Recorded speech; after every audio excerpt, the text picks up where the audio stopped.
अस्सलाम वालेकुम, कैसे हैं आप सब। मेरा नाम है सहार अली। उर्दू स्टोरी चैनल सहार वॉइस में आप सबको खुशामदीद। हमारी वीडियोस आपको अच्छी लगे तो वीडियोस को लाइक करके चैनल को सब्सक्राइब कर दें और नई आने वाली वीडियोस के अपडेट के लिए बेल आइकन को भी प्रेस कर दें। आज मैं आपको साद नामी एक लड़के की कहानी सुनाने जा रही हूँ जो रात के 2 बजे अपने रूम में अकेला पढ़ रहा होता है। अचानक रूम की विंडो से एक हवा का झोंका आया।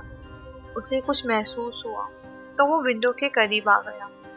विंडो के सामने सिर्फ कब्रिस्तान की खामोशी थी। कब्रिस्तान में उसे ऐसा क्या नजर आया कि वो खुद को जाने से रोक नहीं पाया।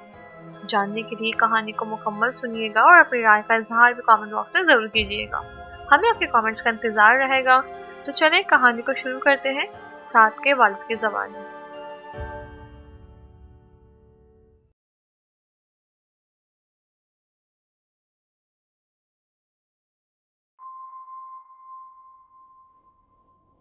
मेरा नाम अहमद है। मैं साद का वालिद हूँ। मेरे घर के पीछे एक बहुत पुराना कब्रिस्तान जो अंग्रेजों के ज़माने में बनाया गया था, जिसमें आज भी अंग्रेजों की कब्रें मौजूद हैं। मेरे घर के कमरों की खिड़कियाँ इसी कब्रिस्तान की तरफ खुलती और मेरे घर की छत से भी यह खौफनाक कब्रिस्तान साफ नजर आता है। साद के कमरे से भी कब्रिस्तान की तरफ से चलने वाली हवा का भी गुजर था। रात तकरीबन 2 बजे साद मामूल के मुताबिक पढ़ रहा था। खिड़की के बाहर झांक कर देखा तो दूर दूर तक किसी का नामो निशान नहीं था नजर आया। कब्रिस्तान में एक अजीब सी खामोशी थी। परिंदे बेचैनी से इधर उधर भाग रहे। अचानक कुत्तों की भौंकने की आवाजें शुरू हो गईं, जैसे उन्होंने कोई गैर इंसानी मखलूक देख ली हो। साद उन आवाजों से बहुत परेशान हो रहा था। उसने सोचा कि मैं विंडो बंद कर देता, लेकिन उसे अंदाजा नहीं था कि वो अब जो चीज देखने वाला है वो उसकी जिंदगी बदल कर रख देगा। साद ने विंडो में देखा कि एक औरत मैली कुचैली चादर पहनी हुई है और कुत्तों ने उसे घेरा हुआ है और वो औरत कब्रिस्तान की तरफ जा रही है। साद तशवीश के आलम में अपने घर से बाहर निकला और उस औरत के पीछे गया। इतनी देर में वो औरत कब्रिस्तान के अंदर जा चुकी। साद ने सोचा कि रात के इस वक्त कब्रिस्तान में जाना ठीक नहीं, लेकिन उसका दिल कुछ और ही कह रहा था। बस फिर वही हुआ जिसका डर था। साद उस औरत के पीछे पीछे कब्रिस्तान में पहुंच गया। अब वो उस औरत के आमने सामने खड़ा था। साद ने उसे पूछा कि वो कौन है और इतनी रात को यहाँ क्या कर रही है। अब इंसानी हड्डियां चटकने जैसी आवाजें आती।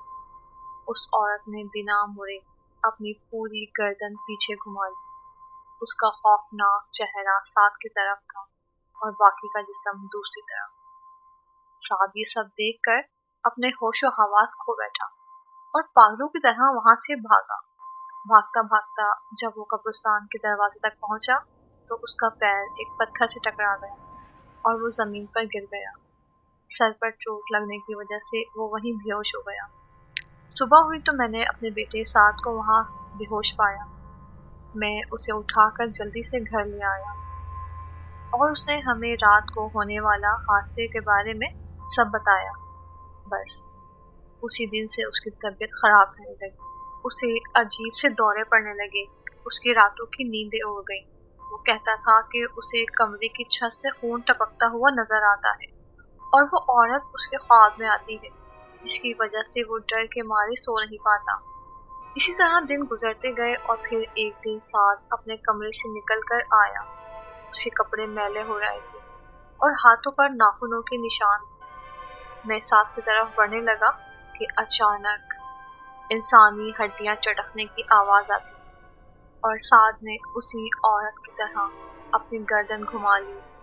अब उसकी गर्दन मेरी तरफ थी और उसका जिस्म पीछे की तरफ, और देखते ही देखते साद की लाश जमीन पर गिर गई।